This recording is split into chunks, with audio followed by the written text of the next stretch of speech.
तो चलिए, बहुत बहुत स्वागत है आप सबका जोरदार तरीके से। और ऑब्वियसली आप विपिन से ऑलरेडी मिल चुके हैं एंड आप बेसिकली अब ज्वाइनिंग पे विपिन जा रहे हैं 21 दिसंबर बेलगामी कर्नाटका। तो चलिए, कुछ इनके इस दौरान की जर्नी और एक्सपीरियंसेस हैं उनके विषय में डिस्कस करेंगे। और बहुत सारे बच्चे हैं जो फेज 2 जाने वाले हैं। आप लोगों के टाइम में तो उतना टाइम नहीं मिला, इस बार इनको टाइम मिला, काफ़ी लंबा टाइम है जी। इसको लेके हमने इनको कहा भी था पर्सनली कि हमारी जब बात हुई थी specially Kanpur air man selection centre पे और भीटा पे, तो क्वेश्चन यही था कि इंडियन एयरफोर्स में जो क्राउड गए हैं लास्ट बैचेस में, वो उतने ज़्यादा कम्युनिकेशन में स्ट्रांग नहीं थे। और इंडियन एयरफोर्स के अंदर विदाउट अ गुड कम्युनिकेशन आपके ट्रेनिंग प्रोसीजर में बहुत सारे इश्यूज आते हैं। तो इस बार इंडियन एयरफोर्स ने ये प्लान ही किया कि we should give the proper time, हम प्रॉपर समय देंगे एंड दिल वर्क ऑन देयर कम्युनिकेशन। इस बार शॉर्ट लिस्टिंग भी बहुत ज़्यादा कर ली है। Yes sir. तो लाजमी सी बात है कि बाहर करने का एक ही रास्ता होगा कि हाँ, they need to work on the communication part. तो इस बार बच्चों को समय मिला है। अभी हम लोगों का भी पहला बैच क्लोज हुआ है, जो कि ऑलमोस्ट बच्चे 14 या 15 से स्टार्ट कर दिए थे नवंबर में। तो now first batch is almost done. Now we are planning to open the second batch, because जो भी इनका एडमिट कार्ड भी आना है 10 से 15 जनवरी के बीच में आएगा। 26 जनवरी से इनका फेज 2 शुरू हो रहा है।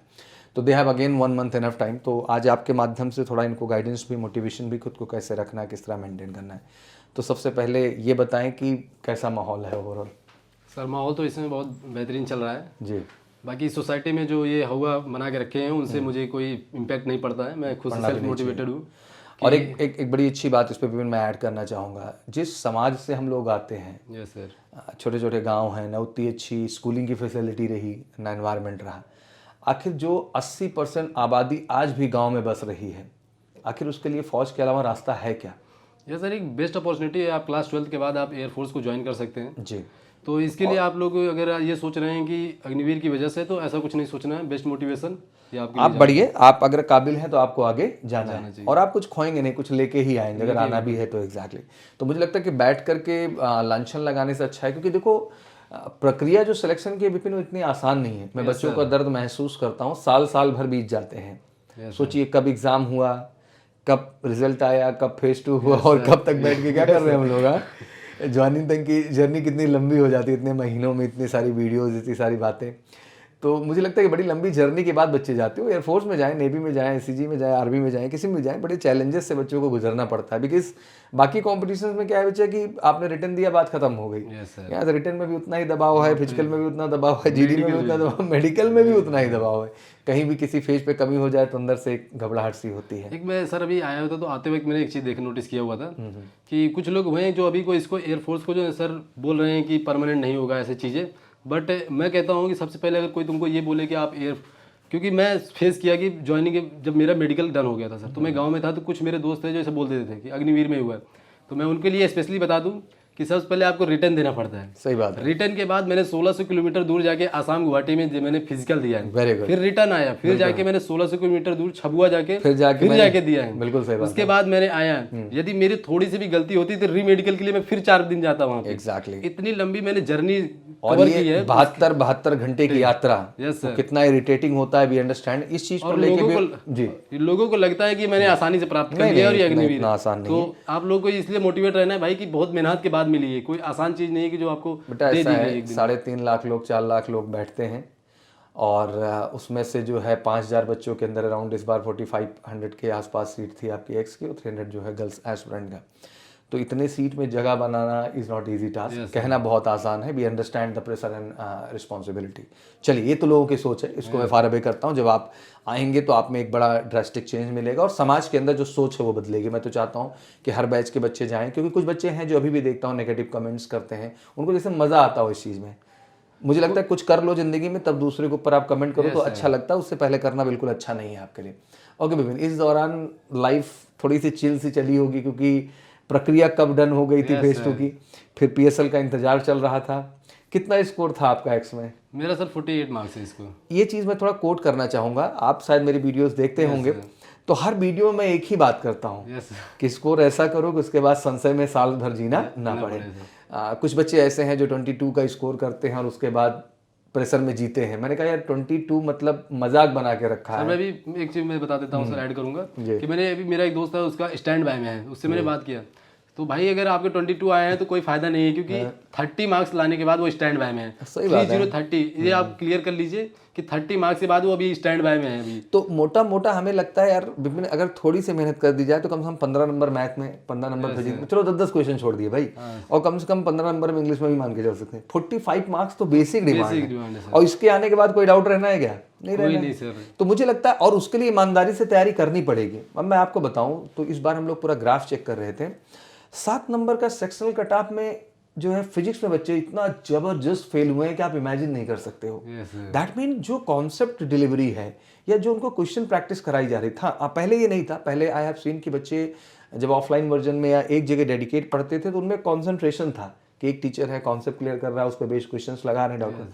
अभी क्या मल्टीपल रिसोर्सेज हैं, इस वजह से भी दिमाग में बहुत सारे क्या आ जा रहे हैं, डाइवर्जन हो जाता है कि कहाँ पे विश्वास करें, कहाँ और सबसे बड़ी चीज, जब तक आपका खुद पे भरोसा नहीं है तब तक नहीं होने वाला सर सिलेक्शन। किसी और के भरोसे से कैसे आप सिलेक्शन ले लेंगे भाई? हर जगह अल्टीमेट आपको पार्टिसिपेट करना है।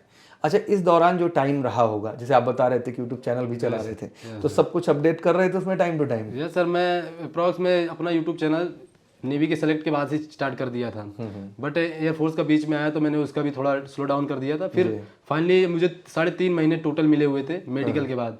मेरा री मेडिकल नहीं हुआ था, तो मैं उसके आने के बाद मैं फाइनली PSL की मुझे टेंशन नहीं थी, इनरोलमेंट में कोई टेंशन नहीं था आपका। ओके, उसके बाद मैं सोचा कि अब 3 महीने करना क्या है, कुछ तो करना पड़ेगा, तो मैं 3 महीने बैठ के यूट्यूब वीडियोज ही बना रहा था सर घर पे। अच्छा, तो एक बड़ा अच्छा, जब स्टार्टिंग में आया तो आपने पॉइंट रखा कि हमने एक वीडियो बनाया कि जो एयरफोर्स की POP होगी उसमें पेरेंट्स को आना चाहिए नहीं। इसका क्या उद्देश्य था, मतलब इसका पर्पज क्या था? इसका पर्पज था सर कि क्योंकि डिमोटिवेशन ज्यादा है गांव में, जब वो पेरेंट्स अगर इन्वॉल्व होंगे ना सर, तो गांव तक ये पहले की बात है कि किसी का लड़का एयरफोर्स में था, उसके पेरेंट्स गए, जब पेरेंट्स आएंगे तो किसी न किसी को बताएंगे कि भाई, और वहां पे जाने के बाद जो ऑफिसर्स होंगे वो और ज्यादा मोटिवेट करेंगे पेरेंट्स को। और ये मुझे लगता है कि बेस्ट वे है आपको जाने का और फैमिली का ये इन्वायरमेंट में ज्यादा फैलाने का। इस बार हमने वादा कर दिया बहुत सारे बच्चों को, अराउंड 100 एबव बच्चे जा रहे हैं इस समय MKC के, तो सबसे वादा ही किया स्ट्रांगली कि इस बार POP में मैं जरूर पहुंचूंगा, कुछ भी हो जाए। हाँ बिल्कुल, वो मोटिवेशन, वो जागृति उधर लाना है और पावर दिखानी है, चाहे वो ताम्रम चेन्नई हो या फिर बेलगामी कर्नाटका हो, दोनों जगह टारगेट हम लोगों ने बनाया है। अच्छा, सबसे बड़ा प्रश्न जो अभी जहन में मेरे आ रहा है कि दोस्त वगैरह इससे पहले कभी रहे, मतलब इससे पहले आपसे सेलेक्ट होके पहुंचे? यस सर, मेरा एक दोस्त अभी एयरफोर्स में पासिंग आउट इसी बार हुआ है। इसी बार हुआ। उससे क्या बातचीत हुई, क्या एक्सपीरियंसेस रहे, कुछ शेयर करें आप। सर अभी उससे जब बातें होती है तो सर कुछ चीज़ें ऐसे जैसे कि मैं वहाँ पे बात कर रहा था कि वहाँ का एटमॉस्फेयर कैसा है, क्या चलता है। तो पहली चीज़ जो आपने सर अभी पहले ही बता दिया कि जो कम्युनिकेशन स्किल है वो बेस्ट करके आना है। तो अभी एयरमैन ट्रेनिंग स्कूल करके एक बुकलेट्स आती है जिनके पास एनरोलमेंट आ जाती है। राइट। उसने मुझे बताया कि भाई तुमने अपना प्रिपरेशन जो है इंग्लिश के लिए, यहाँ पे सारी जो ट्रेनिंग होगी वो इंग्लिश में होगी, हिंदी में नहीं होने वाली। तो इंग्लिश को थोड़ा बेहतरीन करके आना। वो जो ऑक्सफोर्ड की डिक्शनरी मंगाई जाती थी, मैंने उससे भी पूछा कि क्यों मंगाई जा रही है यार, कि इसलिए। तो उसने बताया कि वहाँ पे जो पढ़ाई होगी, कुछ चीज़ें एग्जाम लिए जाते हैं, यदि आपको मीनिंग नहीं समझ आती तो वो सर्च करने के लिए होते हैं। ये बातें हुई थी। और सर ये बातें भी हुई थी कि ट्रेड कैसे एलोकेट होता है, तो उसके लिए उन्होंने बताया कि पूरा प्रोसेस जो ट्रेड का था कि आपको फिर से जो पढ़ के आए हो, टेस्ट दे के आए हो, उसी का बेसिक टेस्ट होता है। आप अच्छा स्कोर करेंगे तो जिस तरीके से आप सीक्वेंस वाइज दिए रहेंगे वही ब्रांचेज आपको मिलेंगे। तो ये सारी चीज़ें बातें हुई थी और पूछ रहे थे कि क्या वहाँ पे आपको पनिशमेंट भी कैसे दी जाती है, ये सब चीज़ें। तो उसने बोला ऐसा कुछ नहीं, जितना बाहर एयरफोर्स में बहुत सॉफ्टनेस है और बहुत स्किल्ड ऑफिसर्स हैं या ट्रेनर्स हैं वहाँ पे। तो एयरफोर्स का माहौल ही अलग है, बिना मतलब का जो माहौल बनाया जाता है इस देश के अंदर कि छोटी सी एक बात हो सकता है उस बच्चे में वो गलती हो, आप पूरी एकेडमी को, पूरे एयरफोर्स को इस चीज को लेकर लांछन नहीं। और सर मैं एक चीज और भी उससे पूछ रहा था कि क्या सच में बच्चे जो बाहर फैलाया जा रहा है कि अग्निवीर की वजह से बाहर आ रहे हैं, तो मैं पहले स्ट्रांगली मैं सर बता देता हूँ कि वही बच्चे बाहर आ रहे हैं। जैसे कुछ बच्चे एडिक्टेड हैं किसी चीज से, मोबाइल से एडिक्टेड हैं, तो वहाँ जाने के बाद मोबाइल आपको नहीं मिलेगा, तो आपको एडिक्शन ज्यादा है तो आपको प्रॉब्लम क्रिएट होना ही होना है। तो आप फिर इसके बाद एंजाइटी होगी। कुछ लड़के ऐसे भी हैं जो सिगरेट या फिर ऐसी कुछ चीज़ों से लिप्त हैं, नशे में भी हैं। राइट। ऐसा तो ये चीज़ें क्या है कि वहाँ आपको जाने के बाद मिलेगा नहीं, फिर आप आपके अंदर एक एंजाइटी पना आता है, एक फ्रस्ट्रेशन आता है और आप खामखा इंडियन एयरफोर्स पे ही गाली देना शुरू करते हैं। तब उसके बाद हम ब्लेम करना, और ये चीजें जो है ना इसमें ज्यादा पॉपुलर हो जाती होती पहले भी थी ये सब चीजें, लेकिन इस समय जो ज्यादा थोड़ा सा डिजिटल का जमाना हो गया है ना, डिजिटल और निगेटिव इम्पैक्ट ज्यादा डाला जा रहा है, जिससे कि माहौल क्या हो, एक तरीके से मैं इसको ओवरऑल कह लीजिए, ओवरऑल स्ट्रेंथ की तरह भी आप देख सकते हैं कि इस तरह की पॉलिसीज हैं। ऐसा नहीं है, फौज आज भी उतनी ही क्रेडिबल है और अपनी जिम्मेदारी में कहीं कोई कसर नहीं करेगी, और जो काबिल है वो आगे जाएंगे। इस चीज़ को मतलब स्ट्रांगली मैं मेंशन कर रहा हूँ। और ऐसा नहीं है, पहले भी ब्लैक इंक होते थे, रेड इंक होते थे, लोग बाहर जाते थे, लेकिन अभी क्या ना थोड़ा वर्चुअल ज़्यादा हो गया, तो ज़्यादा बातें, ज़्यादा ज्ञानी लोग हो गए हैं, तो दैट इज़ अ प्रॉब्लम। बहरहाल हम हमेशा फौज को अथाह प्यार करते हैं और उसके रिस्पेक्ट, उसके ऑनर और उसकी जो क्रेडिबिलिटी है उस पर हमारा कभी क्वेश्चन मार्क रहा ही नहीं है। अच्छा, सबसे बड़ी चीज़ और है कि जैसे अभी हम लोग ऐड कर रहे हैं कि बच्चे फेज 2 के जाने वाले हैं, क्योंकि आपका लंबा एक्सपीरियंस रहा, नेवी में आप सफल रहे, एयरफोर्स में हो ही गए, मतलब एक लाइफ ऐसी है जहाँ सक्सेस आपके साथ जुड़ती चली गई, तो एक आत्मविश्वास आपका ऑटोमेटिक अच्छा है। क्या मैसेज देना चाहेंगे जो बच्चे इस बार जा रहे हैं फेज 2 के लिए? मैं सबसे पहले बता दूं कि फेज 2 के लिए जितने भी बच्चे जा रहे हैं जो ऑनलाइन देखेंगे, बाकी ऑफलाइन के लिए मैं नीचे बता दूंगा भी जाके ही। तो ऑनलाइन जितने लोग देख रहे हैं भाई, मैं सबसे पहले बता दूं कि आप लोग को ये जो डाउट है कि वहां जाने के बाद जीडी मुझे कुछ ज़्यादा एक्स्ट्रा कुछ बोलना है, तो वो कुछ नहीं करना है। एसएसआर आप जब सेलेक्ट हो जाते हैं फाइनली, तो वहाँ सीओ जो होते हैं, कमांडिंग ऑफिसर, वो आगे बताते हैं कि आपको सबसे पहले जो मैंने पेज लेके आया 150-2 पेज का, वही आपको पढ़ने हैं। आपको जो मैं एक्सप्लेन कर रहा हूँ आपको सुनना है, वही आपको अपने शब्दों में कॉपी में लिखना है। मैं सिर्फ इतना चाहता हूँ आप लोगों से कि आप जो मैंने बताया वो समझे और वो लिख पाए कि नहीं, इससे ज़्यादा वो कुछ नहीं एक्सपेक्ट करते। और उन्होंने ये भी, जब हम लोग बैठे हुए थे वहाँ पे अप्रॉक्स 350 बच्चे थे, फाइनली एक कैंपस था वहाँ पे, पूरा वहाँ बैठे थे, तो उन्होंने सीधा बता दिया था कि मैं उनको नहीं सेलेक्ट करने जा रहा हूँ जो कि ज़्यादा हमसे बोले हैं, क्योंकि मैं जानता हूँ कि वो ऑलरेडी पहले से उसको रट के आए हुए हैं। मैं जो पेज में लिखा हुआ था मैंने वही एक्सपेक्ट करता हूँ, अगर उतना भी अच्छे से एक्सप्लेन कर दें आप, बिल्कुल बिल्कुल वही एक्सप्लेन कर दीजिए, वही आप पेपर में लिख दीजिए। जी, अपने शब्दों में लिखना है बस अपनी भाषा में उसको एक्सप्लेन कर दीजिए अच्छे ढंग से, बस बात खत्म हो गई। और कुछ लोग सोचते हैं कि नया टॉपिक आ गया तो क्या करें। नया टॉपिक आने का मतलब यही है कि वो ये नहीं चाहते कि तुमसे नॉलेज वो ऑलरेडी एग्जाम करा के टेस्ट कर लिए हैं आपका। अब वो चाहते हैं कि जो मैं नया टॉपिक दे रहा हूँ वो टॉपिक आपको समझ में आएगा। यदि आपको लिसनिंग पावर ही नहीं अच्छी, आप अंडरस्टैंडिंग नहीं कर पाएंगे जो हम समझ रहे हैं, तो आप जब ड्यूटी टाइम जाएंगे, ऑफिसर आपको कहेगा कि भाई ये काम करना है, आप तब समझेंगे कैसे? आप एक पेज को नहीं समझ पा रहे हैं, सही बात। कोई नोटिस आएगी तो आपको कैसे समझ में आएगा कि बहुत सारी चीजें हैं। और ये बेसिक है कि कम्युनिकेशन पे तो काम करना ही पड़ेगा। और फिजिकल इतना बड़ा तोप नहीं है, मुझे लगता है जेन्युइन कर लेंगे। हाँ, मेडिकल ये है कि फिट होना चाहिए, उसमें कोई मतलब पॉइंट ही नहीं, क्योंकि अभी जो लास्ट रिकॉर्ड मेडिकल के आए हैं,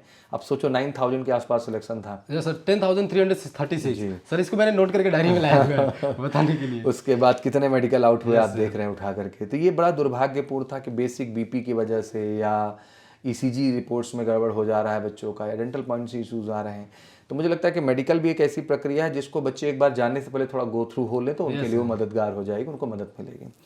चलिए, बहुत बढ़िया विपिन, हमेशा आपसे बात करके बहुत अच्छा लगता है बच्चा, जो सिंसियरिटी आप में है, आपको बहुत आगे जाना है।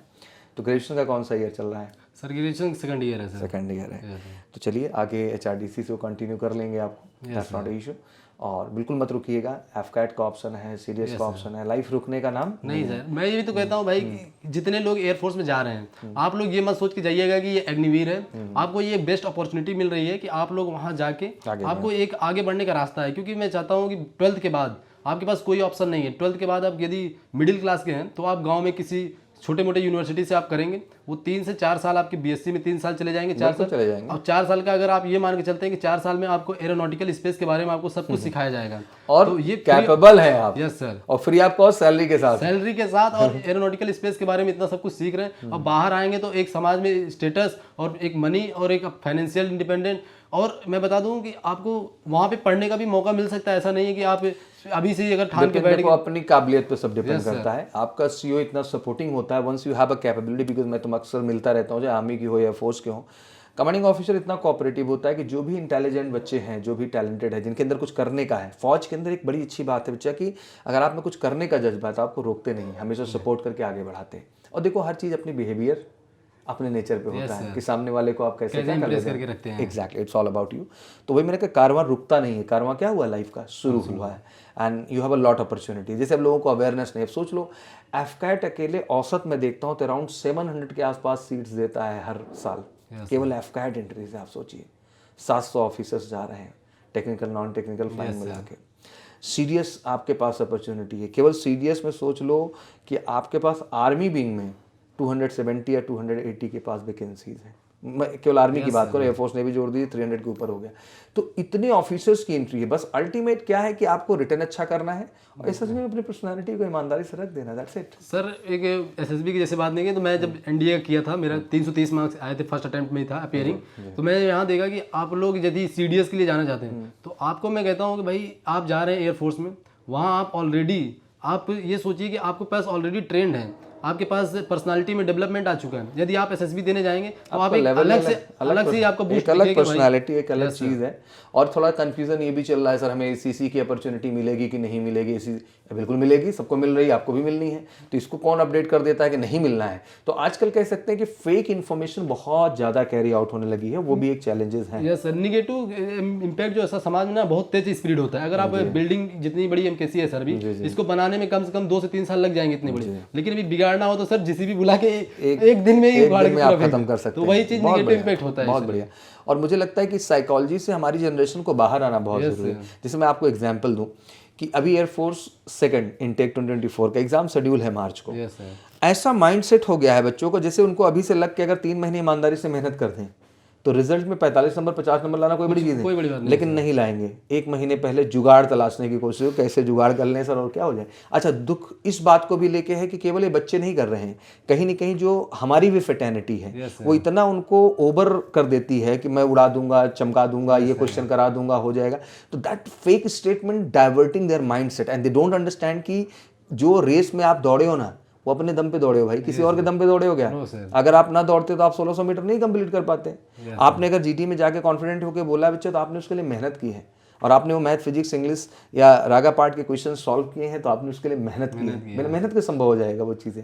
It is not possible, not possible. तो हार्ड वर्क, बिलीव सबसे ज़्यादा इंपॉर्टेंट है, और जिस दिन वो हो जाए सब बेहतर हो जाएगा। तो एक तरीके से कह लीजिए पॉजिटिव नोट में चीज़ों को लगाने के लिए मैं लगा हुआ हूँ, और धीरे धीरे सिनेरियो हम बदल रहे हैं। और बच्चों की दिखेगा शायद ये स्टेटमेंट जब मैं देता हूँ कि everybody is going to be permanent, तो शायद आज ऑफिशियल अपडेट इनके पास नहीं है, तो इनको लगता है कि सौरभ सर ने ऐसी ही बात कह दी। देखो, किसी भी बात को अगर मैं आके बोल रहा हूं तो there is a strong reason behind it, otherwise मैं बोलता ही नहीं उस विषय में। उसका रीजन ये है कि मैं पिछले 3 साल से एनालिसिस पूरी कर रहा हूँ। एयरफोर्स की शॉर्टेज मेरे सामने है, वैकेंसीज रिड्यूस की गई हैं, 3 साल से भर्ती नहीं थी, अब की बैचेस जा रही हैं।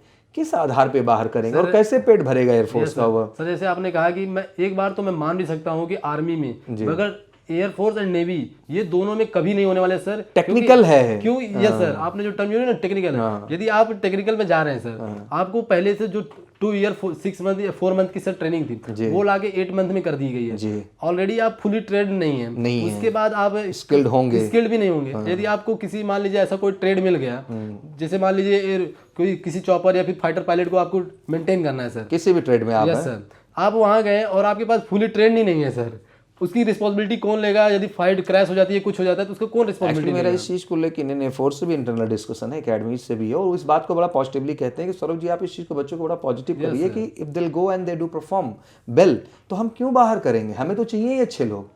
हाँ ठीक है, एक थोड़ी दहशत खड़ी कर दी गई है, क्योंकि हम भी देखना चाहते थे कि हमें बेस्ट क्राउड मिले, क्योंकि बहुत लोग Indian air force, army, navy join करके बहुत लाइटली ले लेते थे, जाते थे, ट्रेनिंग में भी सिंसियरिटी नहीं होती थी, उनको लगता था बाहर तो कर नहीं पाएंगे ओवरऑल। तो now they have a fear factor. तो नाउ वो कहते थे यार वो 2.5 साल की भी ट्रेनिंग इनफ नहीं थी, 28 महीने एयरफोर्स की थी, 22 महीने वाई ग्रुप की थी, कहीं उतने में पेट नहीं भरता था, मतलब उतनी स्किल्स। हमें क्या है कि अब ट्रेनिंग मॉड्यूल हमें ज़्यादा ट्रेनिंग एकेडमी में नहीं रखना है, हमें इनको प्रैक्टिकलिटी में ले जाना है। तो थोड़ा सिनेरियो कहें समय के हिसाब से चीजें बदल गई हैं, या तो हम उतनी टेक्नोलॉजी जाके एकेडमी के अंदर डेवलप करें। तो एकेडमी में हमने बेसिक ट्रेनिंग को कोड किया है, उसके बाद उनको हम जो है पर्टिकुलर किसी भी एयरफोर्स सेंटर में रिक्रूट कर रहे हैं, और वहां से वो जो है वेल ट्रेंड होंगे, अप टू द मार्क होंगे, चीजें बेहतर हो जाएंगी। तो आप सब इस चीज को लेकर बहुत पॉजिटिव रहिए, बट मेरी कोशिश तो विपिन लगातार है ही कि बच्चों के माइंडसेट को बदलूं। अच्छा, दूसरा दुर्भाग्य ये है कि चलो एक बार को गार्जियन और बच्चे राइट टाइम है, तो ये जो और करेक्टर हैं जिनको आप भैया बोल सकते हो, मामा बोल सकते हो, या और करेक्टर्स जो हैं, ये क्या करते हैं कि they put strong negative object. ये सर भी मेरा एक दोस्त था सर, उसने मेडिकल देके आया हुआ था, तो मेरे एक दिन फोन किया मेरे पास, कह रहा है यार मैं किसी को बता नहीं पा रहा हूँ कि भाई मैं एयरफोर्स में सेलेक्ट हूँ। मैंने कहा ऐसा रीजन क्यों है? क्योंकि मैं तो स्ट्रांगली मैं अपने यूट्यूब चैनल पे बताता रहता हूँ। बिल्कुल बताना है, और मुझे कोई डाउट नहीं। और ये बेटा बहुत गर्व की बात है, that one word I have, ये बहुत गर्व की बात है, and you are going to rock in the life. अभी बहुत आगे जाना है बेटा, and going to do the best in the life. तो आप बेस्ट करेंगे, उसको लेकर टेंशन नहीं लेना है। बाकी विपिन यही है कि जैसे अभी रिटर्न के भी बच्चे लगे हैं फेज 2, उनको क्या मैसेज देना चाहेंगे? क्योंकि बहुत सारे बच्चे ऐसे हैं जो 22 नंबर भी नहीं ला पाए हैं, तो उनके लिए क्या मैसेज है? तो रिटर्न के लिए सबसे पहले आप लोग फिजिक्स हो, चाहे वो मैथ हो और चाहे इंग्लिश हो, तीनों को आप अपना एक नोट्स जरूर बनाइएगा। क्योंकि नोट्स का प्रॉफिट ये होता है कि जब एट द एंड आप एग्जाम देने जाने वाले होते हैं, उसके पहले 2-3 दिन पहले आप फॉर्मूला को रिवाइज करिए। क्योंकि जो एग्जाम है वो 1 आवर का ही है सर। उस पे आपको बहुत बड़ा कैलकुलेशन नहीं पूछने वाला, आपको फार्मूला पूछेगा, आप उसको देखते देखते ही सॉल्व करिए, नहीं आता तो आगे बढ़िए, क्योंकि आपके 1 घंटे में 70 क्वेश्चन आपके पास आ रहे हैं, उसके इंस्टेंटली कंटिन्यूअसली आपको सॉल्व करने हैं उसको। आप वहां जाके ट्राई नहीं कर सकते कि यहाँ मुझे ट्राई करना है, सर ट्राई करने का उसके लिए मॉक दे लो पहले से। इसलिए आप लोग नोट्स जरूर बनाइएगा और सभी चैप्टर पे आप फोकस करिएगा।